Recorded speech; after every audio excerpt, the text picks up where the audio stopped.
Assalamualaikum warahmatullahi wabarakatuh. Alhamdulillah alladzi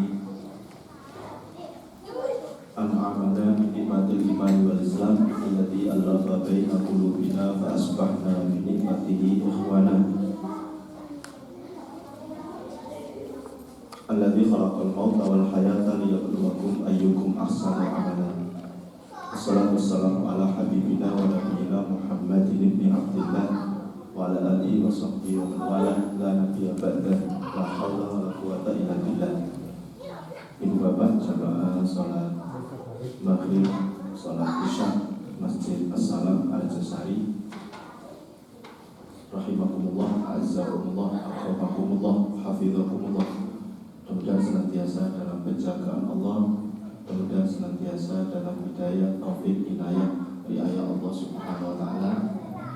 Mudah-mudahan yang sehat senantiasa dijaga dan diberikan kesehatannya oleh Allah. Mudah-mudahan yang sakit segera disembuhkan, yang diuji mudah-mudahan bisa diberikan kesabaran, kekuatan, mudah-mudahan dibalas oleh Allah dengan berbagai amal dan pahala, dan dosa-dosanya dihapuskan oleh Allah, dan musibah ujiannya diganti yang lebih baik lagi. Mudah-mudahan hajat-hajat kita semuanya dikabulkan oleh Allah. Mudah-mudahan segala urusan kita dimudahkan oleh Allah, kita dijauhkan dari berbagai kesulitan, berbagai hal yang tidak kita inginkan, dan mudah-mudahan kita senantiasa juga bisa istiqomah di jalan Allah. Kalau Allah mencabut nyawa kita, semoga kita husnul khotimah, dan semoga kita nanti dikumpulkan di surga. Amin ya rabbal alamin. Hamba yang dirindu surga, insyaallah kita semua ada di sini, dan saya ingin untuk menyampaikan sebenarnya kata kuncinya untuk menjadi penghuni surga dan amalan-amalan penghuni surga, insyaallah tidak berat-berat amat, tidak sulit, tidak banyak mengeluarkan uang, tidak beresiko, bahkan nggak mungkin nanti bisa ada penyakit atau masuk penjara di dunia, apalagi nanti di akhirat. Amalan yang ada di sini ini menunjukkan itu, insya Allah sangat mudah kita lakukan. Berbeda dengan amalan-amalan yang maksiat, amalan-amalan dosa, amalan-amalan yang bisa menjerumuskan ke dalam neraka. Itu sesungguhnya berat, sesungguhnya sulit, bahkan bisa beresiko. Tidak hanya sekedar mengeluarkan uang, tapi bisa berdampak kepada kesehatan fisik, berdampak kepada kalau tertangkap bisa masuk penjara, dan di akhirat masuk neraka. Kalau kita mau bandingkan misalnya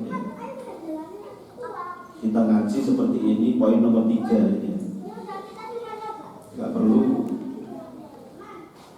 mengeluarkan uang, datang di masjid, majelis ilmu, insyaallah tidak ada resiko penyakit fisik, apalagi tertangkap pihak berwajib lalu masuk penjara. Beda dengan amalan-amalan yang menjerumuskan ke dalam neraka, minum-minuman keras misalnya, atau bahkan narkoba.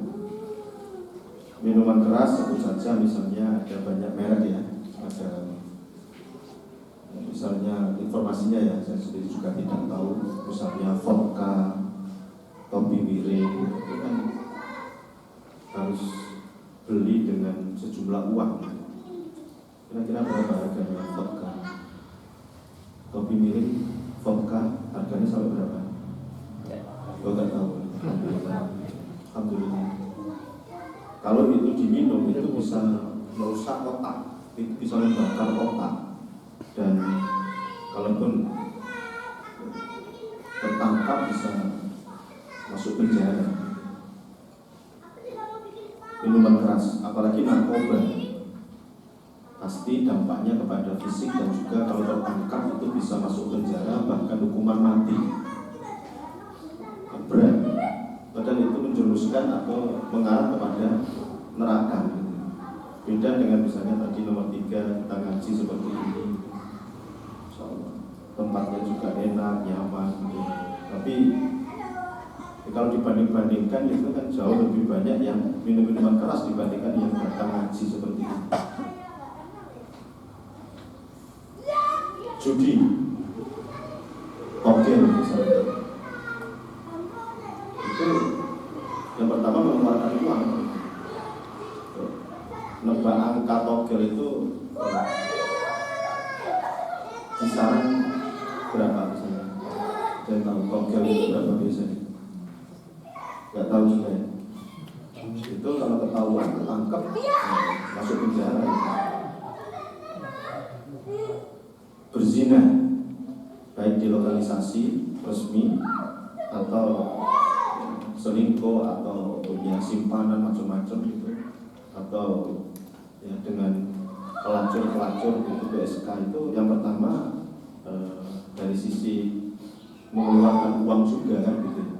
Kan nggak mungkin ke lokalisasi tempat pelacuran atau booking pelacur lalu kemudian gratis kan nggak mungkin gitu. Kan ada nominal uang gitu.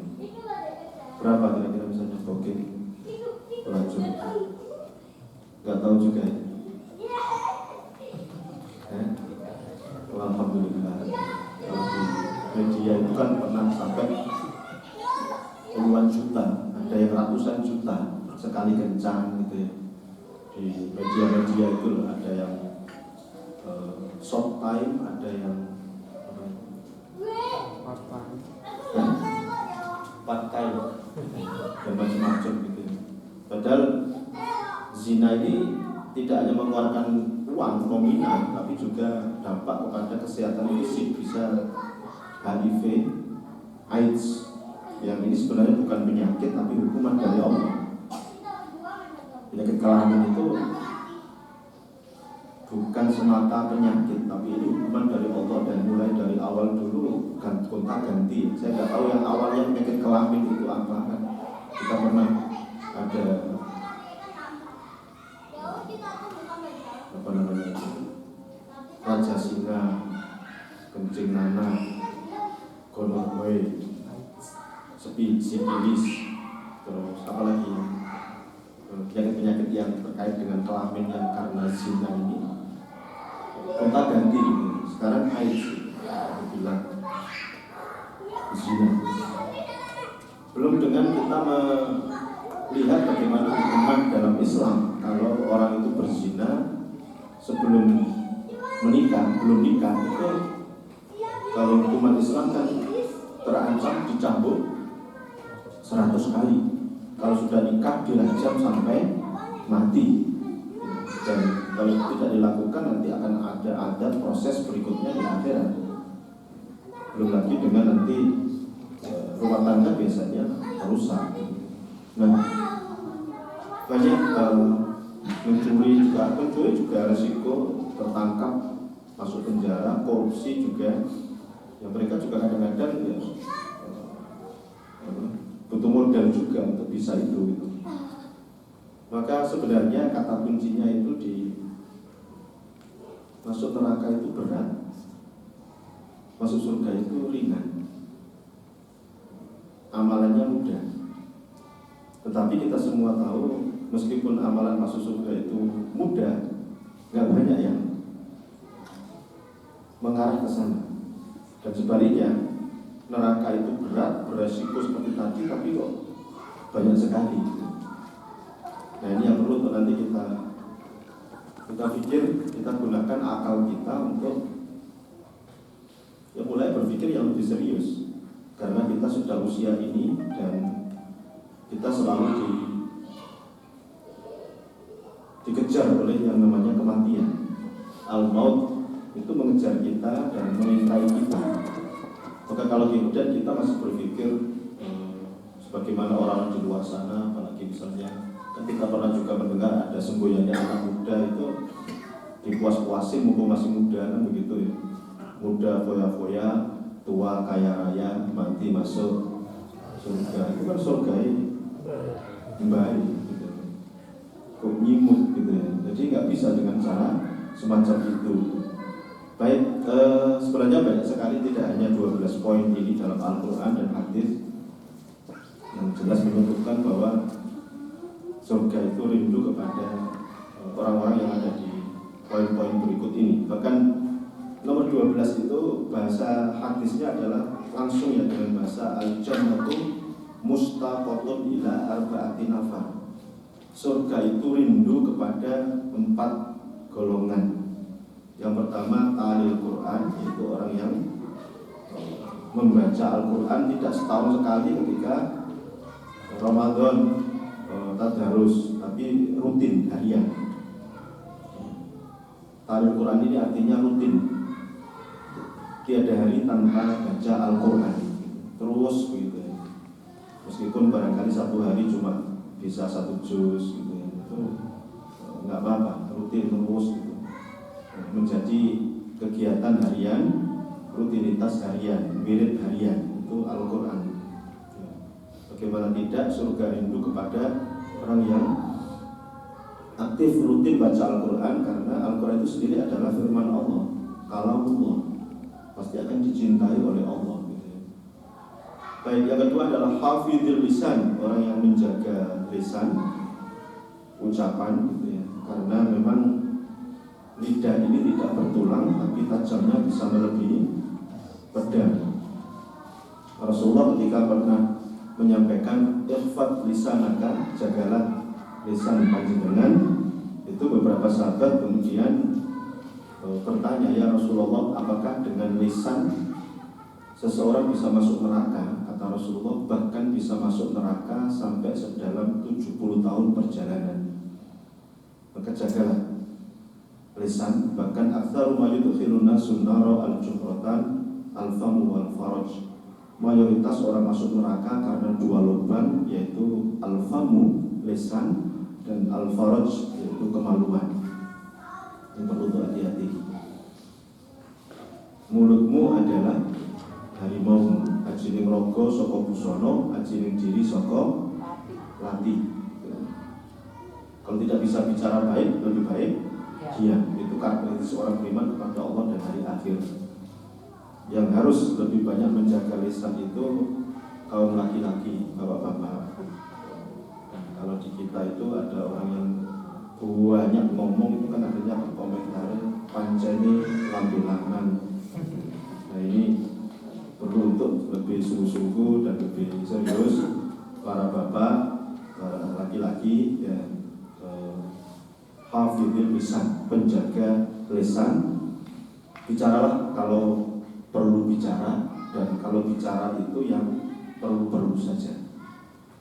Bicaralah kalau perlu bicara, kalau nggak perlu bicara nggak usah bicara. Dan kalau bicara yang perlu-perlu saja. Ketika kita akan bicara itu pikirkan nanti bagaimana, bukan bagaimana nanti. Selama ini banyak orang yang berpikir seperti itu. Bagaimana nanti aja, apa cari engkau ada orang tersinggung atau enggak, tersakiti atau enggak, itu urusan nanti. Maka ya, ini kata-kata yang harus selalu kita ingat oleh Bapak. Bicaralah kalau perlu bicara, dan kalau bicara yang perlu saja. Ketika kita bicara, pikirkan nanti bagaimana, bukan bagaimana nanti. Sejatinya Allah itu meletakkan lisan ini secara anatomi, tempatnya itu sudah tepat sebenarnya. Lisan ini di bawah mata, di bawah otak. Sesuatu itu dipikir dulu, dilihat, dianalisa, baru diomongin. Nah, kita kan sering tidak meletakkan mulut itu di atas semuanya, ngomong aja, baru dipikir nanti. nyesal dan sesal kemudian tiada berguna gitu. Nah ini ketika kemudian kita banyak bicara itu akan banyak salah dan khilaf, maka sedikit berbicara. Bahkan ada yang menyebutkan salah satu dari ungkapan Imam Syafi'i itu as-sukutu dhahab, diam itu emas. Ini poin yang kedua. Kemudian mut'imil ji'an, orang yang suka memberi minum, makan, memberi makan, terutama orang-orang yang membutuhkan makan. Bapak Ibu memberi makan atau sifat dermawan, nanti ada dermawan itu di nomor 6 ya. Memberi itu bukan monopoli orang kaya. Memberi itu bukan hanya dilakukan oleh orang kaya. Banyak orang kaya yang pelit, banyak orang kaya yang medit, banyak orang kaya yang cetil, banyak orang kaya yang bakhil, Yahudi, Israel, saking meditnya. Tetapi tidak sedikit orang yang biasa-biasa tapi dermawan, dan dia memberi sesuatu yang mungkin kelihatannya kecil, remeh, tapi Allah itu tidak menilai banyak dan tidaknya, tapi bagaimana sikap kita untuk memberi ini. Allah menyebutkan atau Rasul menyebutkan di sini surga rindu kepada orang yang memberi. Al-yadul ulya khairun min al-yadis sufla. Tangan di atas lebih baik daripada tangan di bawah. Kita harus rubah mindset berpikir kita. Bangga kalau kita bisa memberi, jangan bangga kalau kita menerima. Kalau kita memberi itu sejatinya adalah kita kaya. Tapi kalau kita menerima terus, minta-minta, sejatinya kita miskin. Bangsa kita itu bangsa yang masih senang minta-minta. BLT gak dikasih aja kadang-kadang ngamuk, padahal bersangkutan mampu. Dikit-dikit minta SKTN, surat keterangan tidak mampu atau miskin. Saya beberapa kali diajak kerjasama sama dinas sosial dan tenaga kerja menampung anak-anak jalanan, anjar dan gepeng, gelandangan dan pengemis, dibina di dinas sosial, kemudian dikasih skill, keterampilan, keahlian sesuai dengan pilihannya, sampai milih apa gitu ya. Ada yang kemudian dikasih mesin jahit, dikasih untuk tambal ban itu yang untuk angin itu, kompresor. Ada yang dikasih kambing, ternak. Ada yang dikasih berbagai untuk bisa kerja. Singkat cerita, gagal. Skill yang sudah dimiliki dan alat yang sudah diberikan oleh negara dengan bantuan dari berbagai pihak itu memang diambil, dipegang gitu. Tapi rata-rata tidak berumur panjang. Seminggu, 2 minggu, 3 minggu, akhirnya kemudian semuanya hilang. Di mana? Dijual. Dan setelah itu kemudian ngemis lagi. Mereka punya alasan bahwa buka jahitan atau tambal ban kompresor tadi, atau apalagi mengembala kambing itu, ternak kambing itu hasilnya nggak banyak, masih lebih banyak hasilnya ngemis. Mental seperti ini yang kemudian Rasul pernah menyampaikan sesungguhnya seseorang yang suka dan menjadikan pekerjaannya itu mengemis, padahal dia mampu kerja, maka nanti akan datang berjumpa Allah dengan wajah tanpa daging. Wajah tanpa daging. Alhamdulillah. Nah ini yang perlu nanti dirubah. Dan tadi menyebut mut'imil ji'an itu bukan dominasi orang kaya. Meskipun kita mampu cuma memberi dalam arti roti 1 potong secuil, itu bisa menjadi penghuni surga. Satu hari ada majelis taklim yang Rasulullah ngajar di situ. Tiba-tiba ada seseorang sahabat yang masuk. Ya Rasulullah, izinkan saya bicara. Baik, monggo. Saya sudah seharian ini gak ketemu makanan. Saya kelaparan ya Rasulullah. Izinkan barangkali ada di antara sahabat ini yang punya kelebihan makanan, saya mohon dibantu. Saya sangat kelaparan. Mendengar ini maka Rasulullah itu tidak mendominasi pahala. Oke, kalau gitu jenengan ikut saya ke rumah gitu.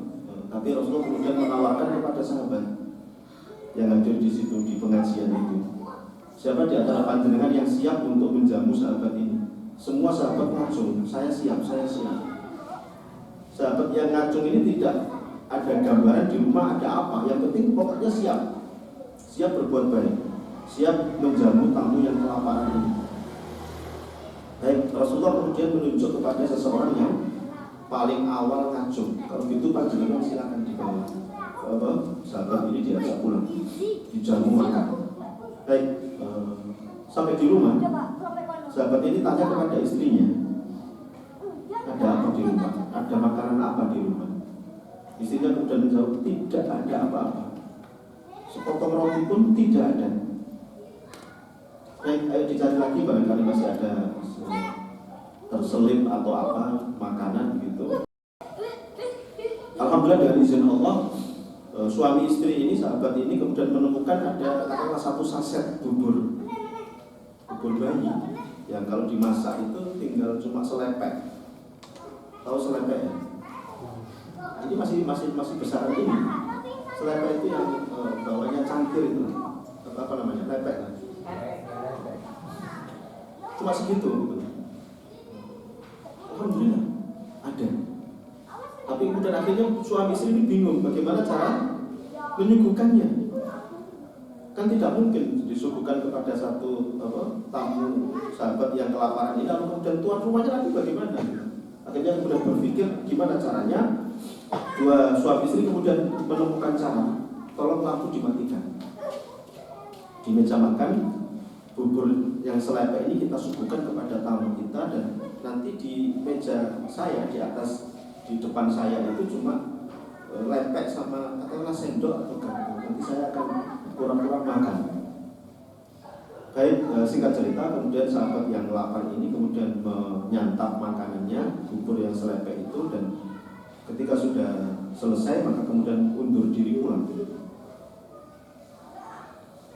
Tidur suami istri ini kemudian ketika pagi salat subuh, maka sahabat ini dipanggil oleh Rasulullah, "Ta'ali lagi ke sini." Allah tersenyum bangga dengan sikap sampean tadi malam. Kok bisa menemukan cara yang seperti itu? Dan Allah memberikan kabar gembira, Allah membalas kebaikan panjenengan dengan balasan surga. Masya Allah. Jadi memberi sekali lagi bukan harus kaya baru memberi gitu, enggak. Dan ini yang perlu kita jadikan sebagai kebiasaan ya. Mari kita wujudkan sifat bangga ketika kita bisa memberi, dan jangan bangga atau jangan malu kalau kemudian kita meminta. Kalau kita bisa memberi, berlomba-lomba gitu kalau memberi, tiada hari tanpa memberi, meskipun cuma dengan Rp1.000 atau apa, ini bisa menjadi di rindu surga. Baik, kemudian wasaimin fi syahri Ramadan, orang yang puasa pada bulan Ramadan. Ini teks yang sudah langsung menyebutkan surga rindu kepada 4 golongan ini. Baik, kemudian singkat saja dan mungkin tidak begitu panjang lebar membahas karena banyak sekali, tetapi poin-poin yang penting nanti kita jelaskan. Nomor 1, beriman dan beramal soleh. Di surat Al-Baqarah ayat 78. Insyaallah kita sudah hafal ya. Innal ladzina amanu wa amilus sholihat ulaika hum khairul bariyah jazaohum inda rabbihim jannatu adnin tajri min tahtiha al-anhar khalidina fiha abada radhiyallahu anhum wa radu an dzalika liman khasyiya rabbah.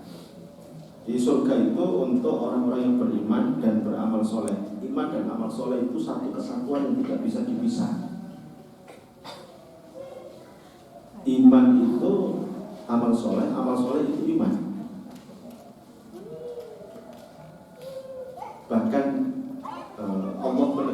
ketika ada orang Arab Badui ketika mengklaim dirinya beriman, padahal belum ada amal soleh.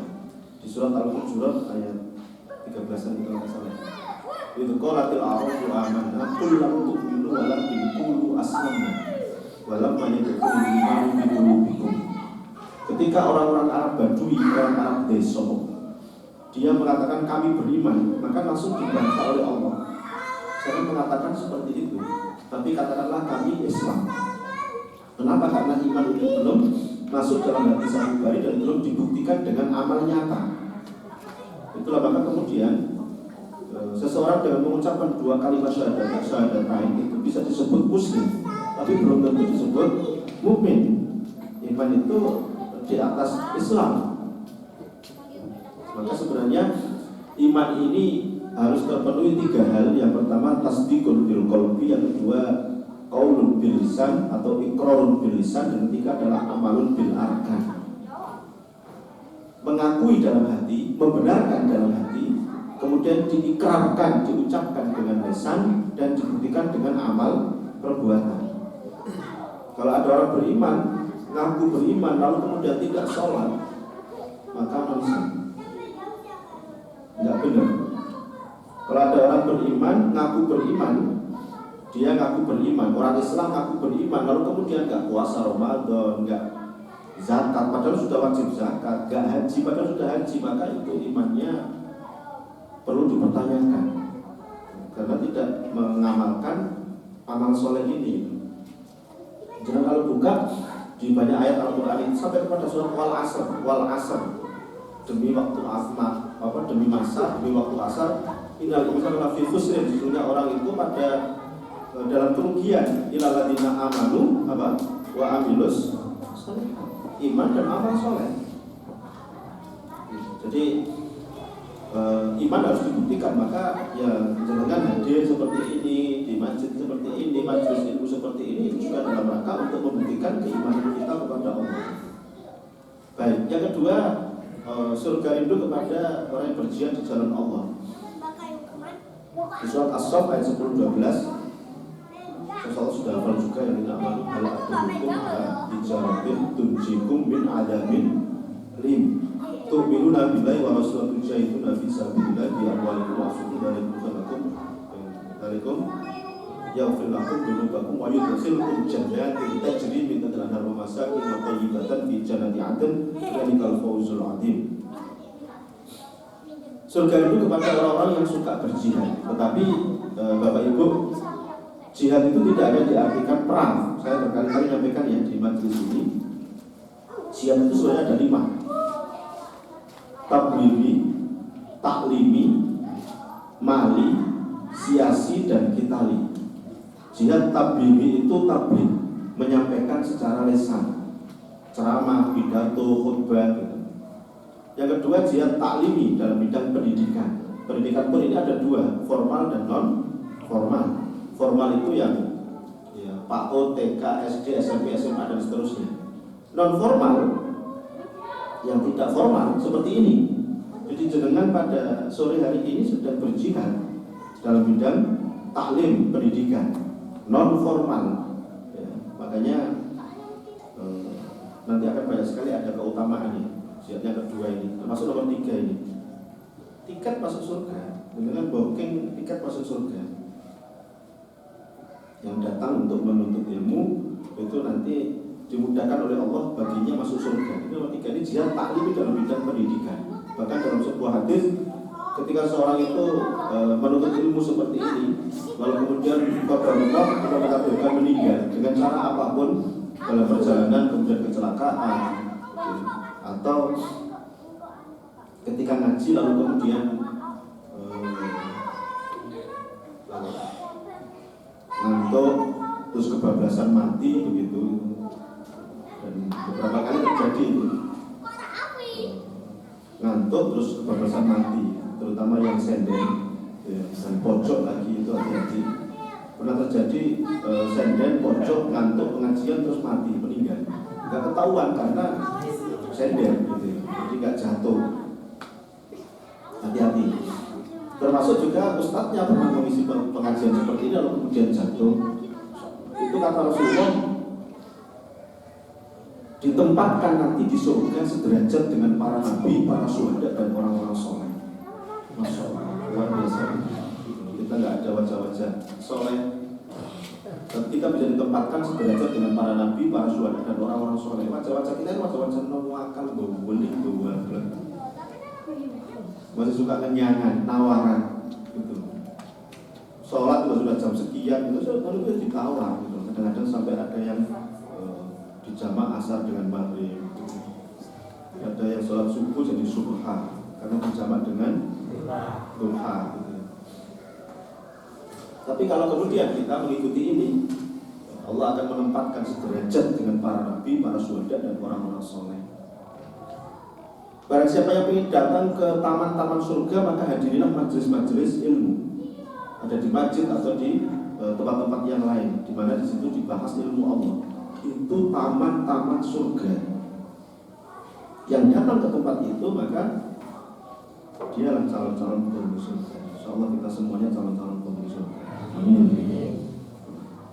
Dan ini tadi saya bilang dari awal gak berat. Ngaji seperti ini, paling lama 1 jam. Itu kalau full dari awal sampai akhir. Apalagi yang terlambat gitu ya. Terus yang kadang-kadang ada juga yang nggak full, maksudnya saya dari full dari akhir itu konsentrasi fokus. Ada yang kelihatannya mendengarkan gitu tapi awalnya terbang kemana gitu ada. Jasadnya itu di masjid tapi fisiknya di rumah. Kepikiran tadi lauknya belum dipanasi, digoreng gitu ya Allah. Ada yang belum makan, itu sama Pak, saya juga belum makan. Sama, saya juga belum makan. Bahkan 1 hari ini saya baru makan sekali. Baru makan sekali kan? Dari kantor, pulang sebentar terus langsung ke sini. Cuma ganti sarung, sampai belum mandi juga. Jujur aja. Gak apa-apa, habis ini bisa.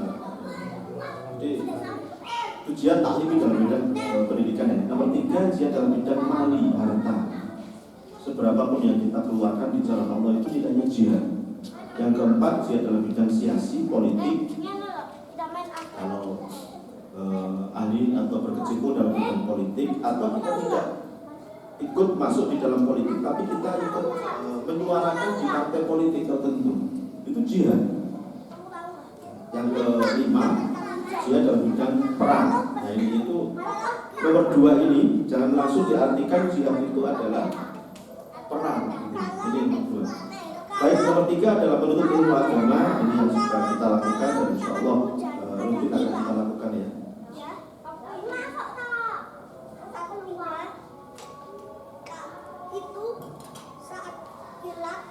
Yang keempat, birrul walidain, berbuat baik pada orang tua.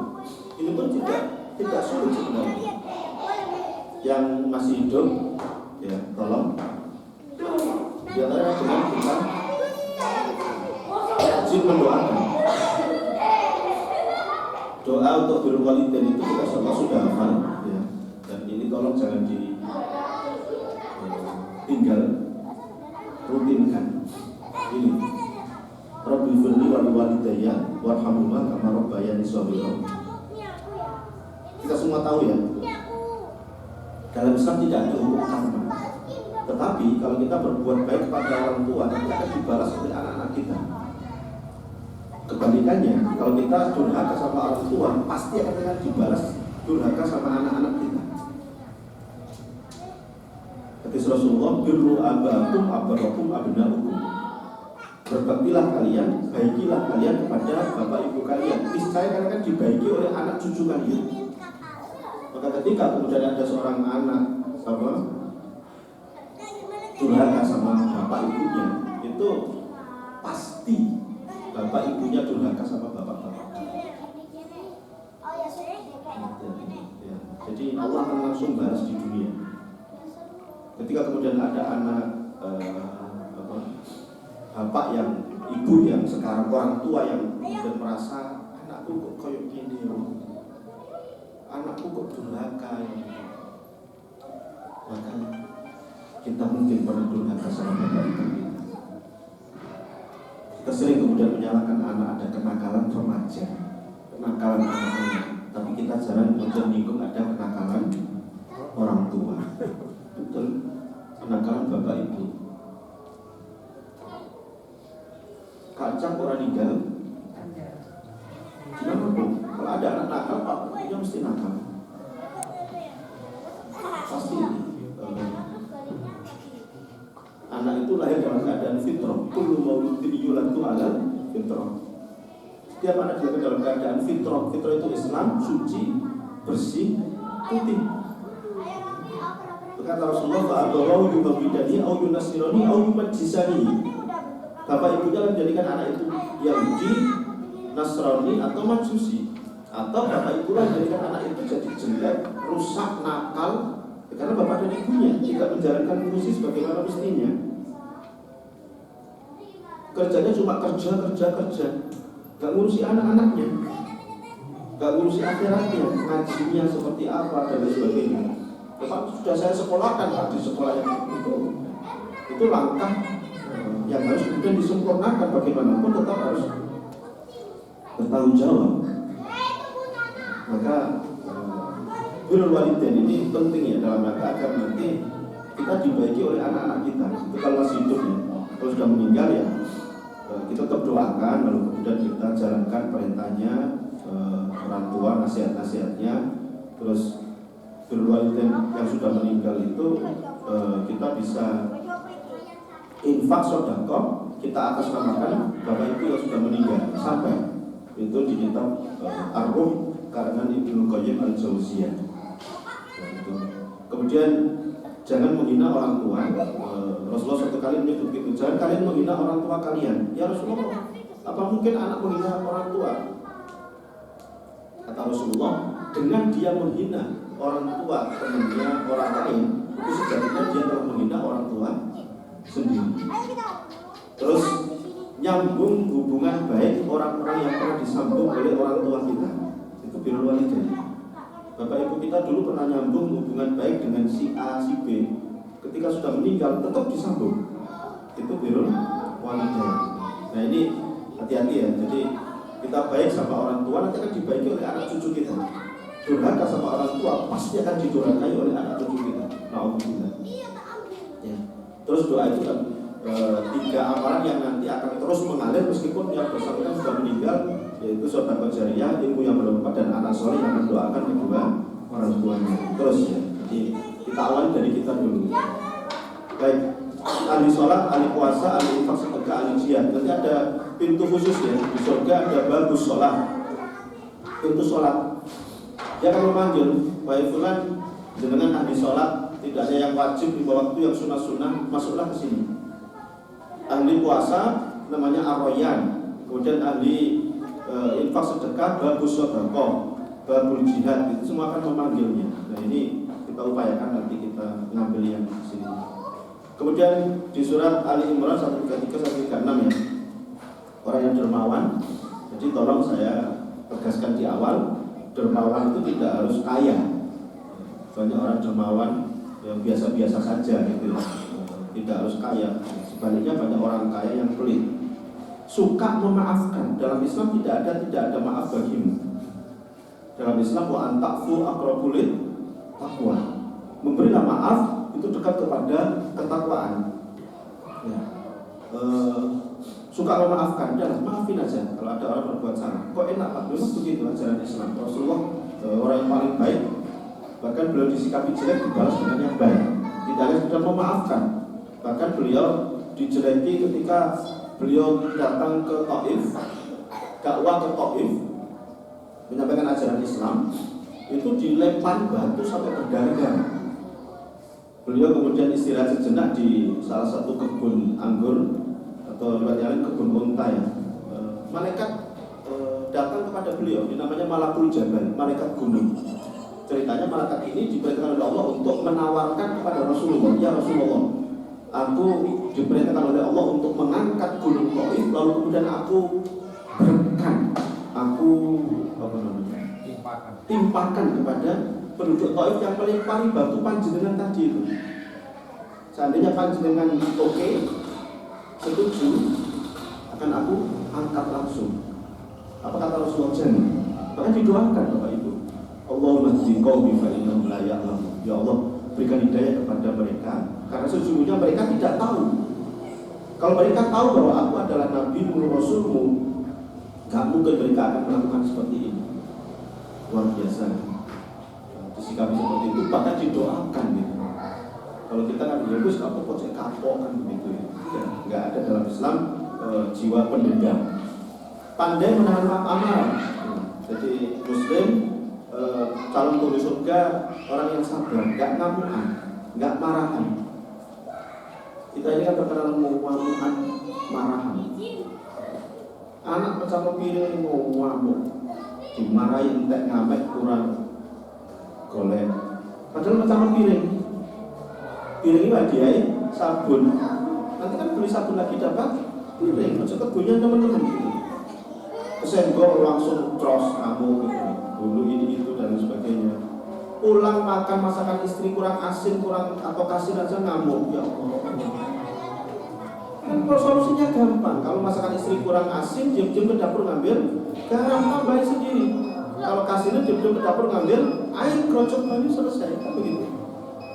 Ya, jangan ngamukan cepat mati. Selalu taubat kepada Allah. Salatnya khusyuk, menjauhkan dari hal yang tidak berguna, mengeluarkan zakat, menjaga kemaluan, ya, dan menjaga amanah.